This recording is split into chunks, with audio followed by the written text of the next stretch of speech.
Hey everyone, I'm hosting a workshop this weekend, August 9th from 2 to 4. It's part of the Through the Lens of Ayurveda series. This one we're going to be focusing on the definition of health according to Ayurveda.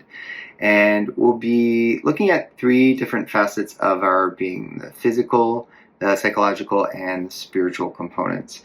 We'll be discussing certain ailments, and general things that might be coming up for us or that we might be experiencing now or to look out for in the future, and then experiencing as well as talking about certain practices that we can do to cleanse the body, and balance the mind, and then enliven the spirit. So again, that's August 9th, this Saturday from 2 to 4. If you have any specific questions about the workshop, you can always shoot those in the comment, and you can register through the link in our bio. Hope to see you there.